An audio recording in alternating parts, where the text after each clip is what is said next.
Olá, meninos! Vamos para mais uma aula de ótica. Hoje, encerrando nossa frente B do livro 4, vamos ver a parte de instrumentos óticos, na página 288. O objetivo dessa aula é nós estudarmos instrumentos de projeção e os instrumentos de observação. A curiosidade do ser humano em observar o mundo ao seu redor foi tanta que ele desenvolveu instrumentos óticos para visualizar objetos a grandes distâncias ou aqueles extremamente pequenos, né? Então, os instrumentos de projeção, tá? Bem como os instrumentos de observação servem para isso, para vermos algo que esteja muito distante dos olhos do ser humano ou coisas ínfimas ou muito pequenas, né, para serem percebidos pelo nosso globo ocular. Então, esse é o objetivo. Aqui na imagem nós temos a lupa, nós temos um microscópio, nós temos uma luneta, tá? São um telescópio, né? São alguns dos instrumentos de observação. Os instrumentos óticos são classificados em dois grupos, como nós falamos, os de projeção e os de observação. Os de projeção formam imagens reais, projetadas em telas ou anteparos. Como exemplos, podemos citar as câmeras fotográficas, filmadoras, os nossos projetores de sala de aula, né? O celular, né? E assim por diante. Já os instrumentos de observação, eles formam imagens virtuais, que se comportam como objetos reais para o observador. Nesse caso, o globo ocular se associa ao instrumento, né? Exemplos, nós podemos citar a lupa, o microscópio composto, a luneta, o telescópio, tá? Então, dando sequência, vamos agora falar sobre os instrumentos de projeção, como o projetor, por exemplo, né? Instrumentos óticos que fornecem uma imagem real a partir de um objeto real projetado em uma tela. A imagem final produzida ela é invertida. Nós sabemos que toda imagem real é invertida. E nesse caso, ela é maior que o objeto. No caso, os projetores têm por objetivo a imagem ser maior, projetar uma imagem maior. Quando projetada em tela, é melhor visualizada se o projetor estiver, por exemplo, em uma sala escura, né? Nós sabemos que a formação de imagens em salas escuras se darão de forma mais nítida, tá? Porque haverão menos interferências luminosas, das ondas luminosas. Aqui, por exemplo, o projetor que fornece uma imagem real invertida e maior que o objeto. Aquela imagem que vocês veem em sala, quando o professor está dando aula com um projetor, tá? Lá dentro do projetor ela está passando de ponta cabeça, para que ela possa sair lá para vocês de forma invertida, né? Os principais projetores, nós temos o episcópio, nós temos o diascópio, o epidiascópio e o retroprojetor. O retroprojetor era muito utilizado né, em salas de aula. Hoje já é bem menos utilizado. Quase a gente não encontra mais, a não ser em algumas escolas aí bem ultrapassadas, tá? No caso do retroprojetor, a gente colocava na época, eu ainda cheguei a dar aula com o retroprojetor, a gente colocava uma transparência e ele projetava aquelas letras, né, opacas na parede. Então a gente utilizava a partir de uma projeção com materiais, com objetos transparentes. Nós temos como exemplo também de instrumentos de projeção a máquina fotográfica, como eu falei para vocês, a própria tela, lente, né, a tela que sai no nosso celular é um instrumento de projeção, tá bom? Vamos pular aqui, depois quem quiser faça a leitura, né? Aqui como exemplo também, ó, instrumentos de projeção, o nosso celular, né? Então ele vai pegar a imagem, tá lá na frente, vai projetar numa tela, assim como é feito uma televisão, no nosso projetor e assim por diante. Agora vamos aos instrumentos de observação, tá? Como, por exemplo, a lupa ou microscópio simples. A lupa é um dispositivo constituído de um sistema convergente de pequena distância focal. É utilizado como lente de aumento em diversas atividades, desde uma simples observação de insetos no jardim até concertos de relógios. Considere um objeto extenso e real localizado entre o foco principal objeto e o centro óptico do sistema convergente, conforme figura a seguir. Observe que a imagem I formada pela lupa é virtual, né? Ou seja, uma imagem conjugada no prolongamento dos raios emergentes. E ela é virtual e direita, ou seja, tem a mesma orientação do objeto e também é maior. Então, quando o menininho está vendo aqui um insetozinho pequenininho aqui, observando esse inseto num jardim, como que ele vai ver essa imagem? Imagine que aqui seja o objeto que ele está olhando, aqui está a lupa e aqui está o menino, aqui está o observador. Então, olha como que os raios vão se projetar até os olhos do menino, né? Aqui o primeiro raio se projeta paralelamente, emerge passando pelo foco imagem, já o segundo raio passa diretamente pelo centro óptico e emerge sem se desviar. Então, olha onde está passando os raios prolongados, os prolongamentos dos raios, onde a imagem, os raios emergentes vão se cruzar, aqui nos prolongamentos. Então, aqui que haverá a formação da imagem. Nós já vimos essa forma de configurar essa imagem pelo método de Gauss, né? Lá no estudo de lentes, estudo geométrico de lentes, tá? De lentes esféricas. Então, olha onde vai estar a imagem. Ó. Então, o objetozinho, o insetozinho que a criança está olhando no jardim, ele é esse inseto, esse objeto pequeno, e ele vai ver uma imagem um pouco maior, mais distante dele, mais uma imagem maior, tá? O aumento fornecido pela lupa é de no máximo 10 vezes. Então, quando você pega uma lupa, por maior que ela seja, dependendo da distância focal dela, vai ter uma ampliação no máximo de 10 vezes. Também temos o microscópio composto. Aí veja, já o microscópio composto, ele constitui-se de dois sistemas convergentes de lentes, que têm seus eixos ópticos coincidentes. O primeiro sistema convergente é a objetiva, cuja distância focal é da ordem de milímetros e captura a primeira imagem do objeto. O segundo sistema ele é convergente, e que é o segundo sistema convergente é a ocular. Então, no caso do microscópio composto, ele constitui dois sistemas convergentes, né? O primeiro, ele tem uma lente objetiva e o segundo tem uma lente ocular, tá? Então, aqui, por exemplo, ó, no microscópio, que ele consegue ampliar bem mais, né? Porque já vai trabalhar com mais de uma lente convergente justaposta lá, ou trabalhando com uma formação de imagem de uma outra imagem. Por exemplo, aqui está o objeto, né? Digamos que esse objeto é bem pequenininho. Eu coloquei ele lá para me observar ele no microscópio composto. O observador está do lado de cá, do lado direito, tá? Então eu tenho duas lentes, uma ocular e uma objetiva. A primeira lente convergente é a objetiva. A objetiva é que vai ficar sempre mais próximo do objeto.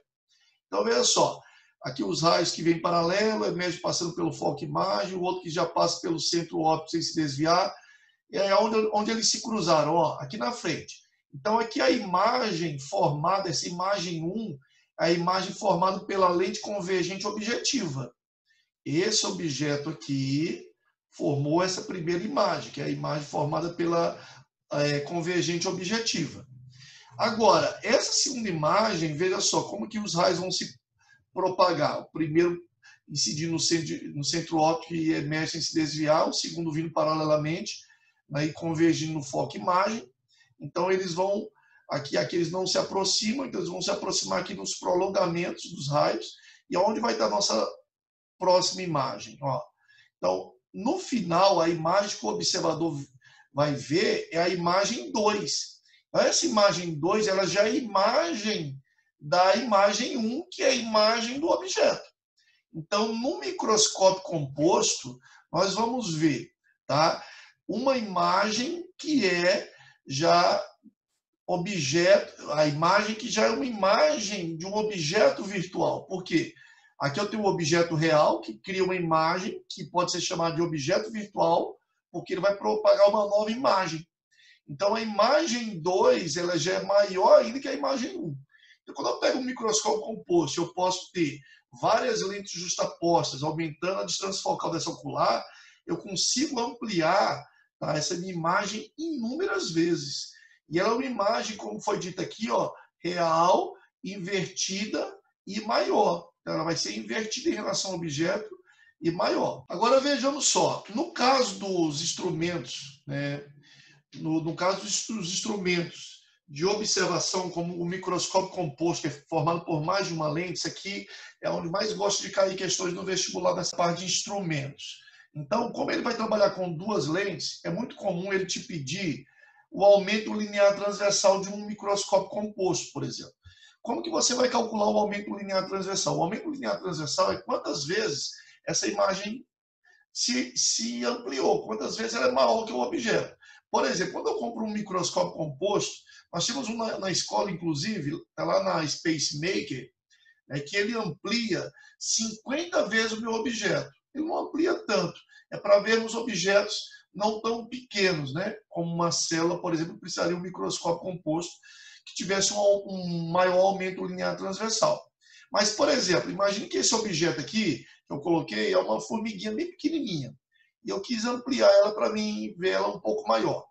Então, suponhamos que essa formiga ela tenha 1 milímetro. Né? Se essa imagem aqui ela tiver 50 milímetros, eu vou ter 50, que é a imagem 2, dividido pelo tamanho do objeto, que é 1, vai dar uma ampliação de 50 vezes. Porque vai ser quantas vezes a imagem 2 é maior que o objeto. Agora, a questão também pode pedir só o aumento linear transversal da lente convergente objetiva. Aí a lente objetiva ela forma essa imagem 1, né? Então, você vai pegar a imagem 1 dividido pelo objeto. Já se ele pedir o aumento linear transversal da lente convergente ocular, que seria dessa segunda lente convergente, aí você vai pegar só o quanto essa imagem 2 foi maior que a imagem 1. Então, você vai dividir só a imagem 2 pela imagem 1.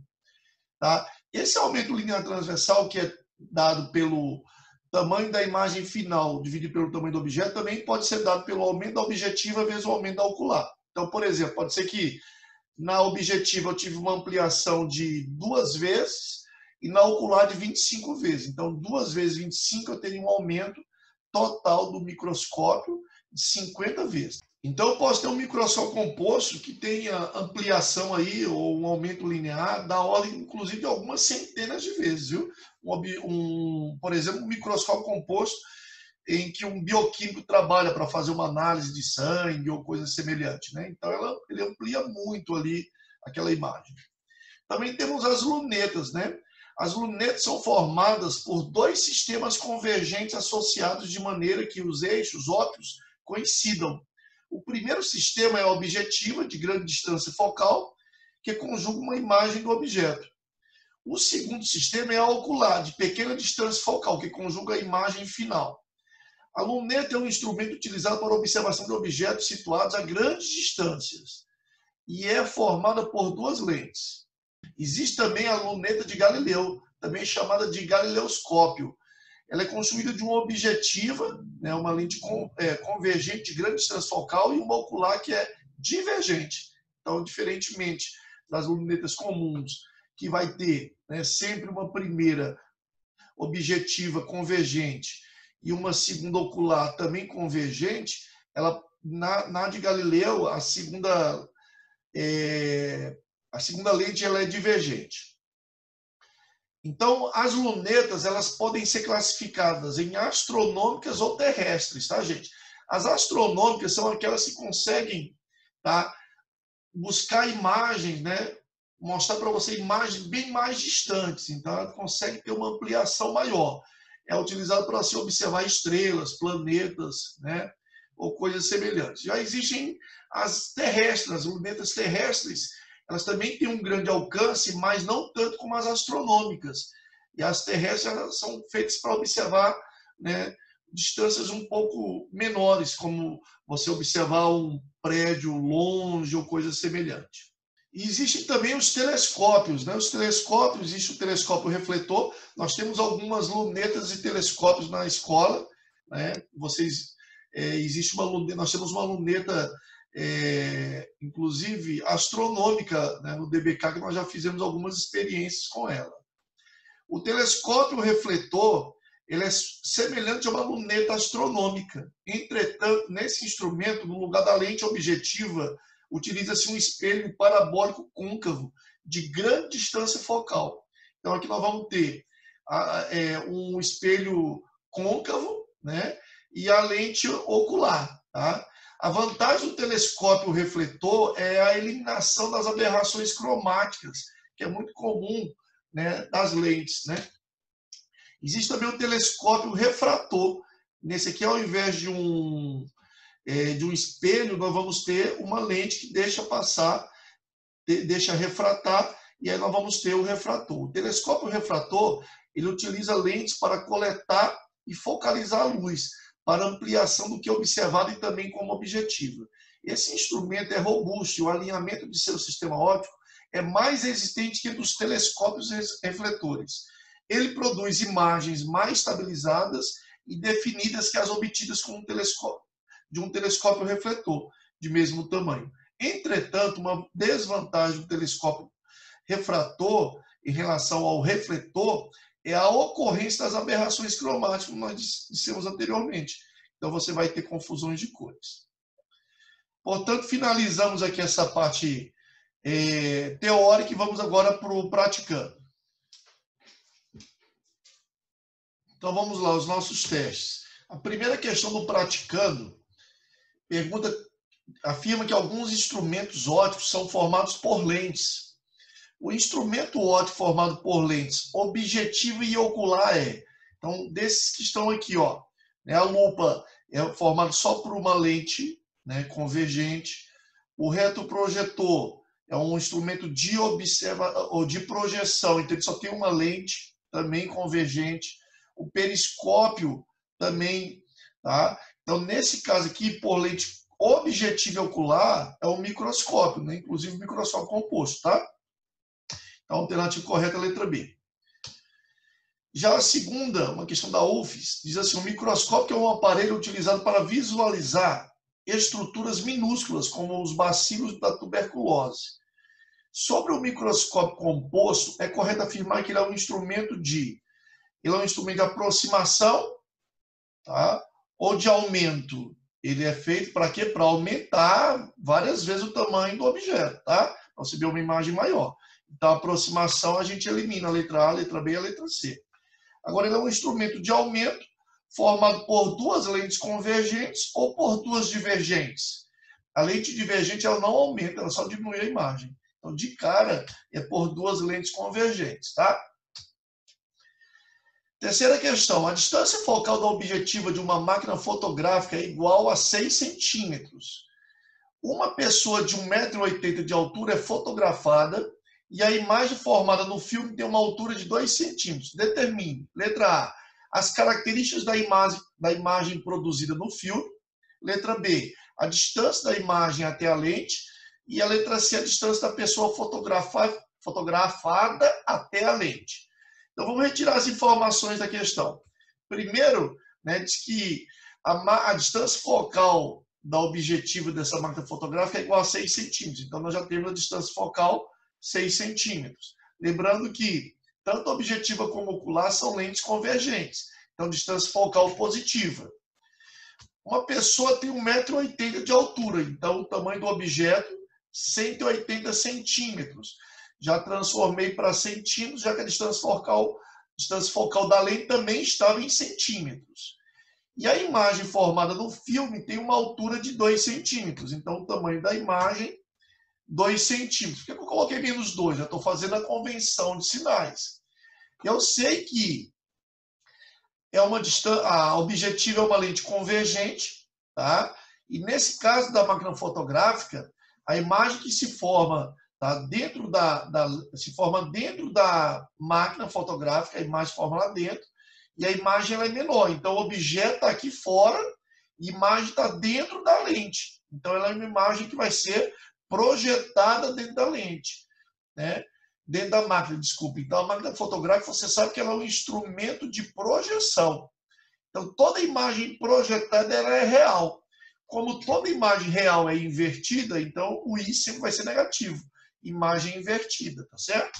Olha aqui, eu fiz como se fosse uma imagem aqui da lente objetiva, que é uma lente convergente, no caso da máquina fotográfica. Aí o objeto fotografado está aqui do lado de cá, que é uma pessoa de 1,80 m de altura, ou 180 centímetros, né?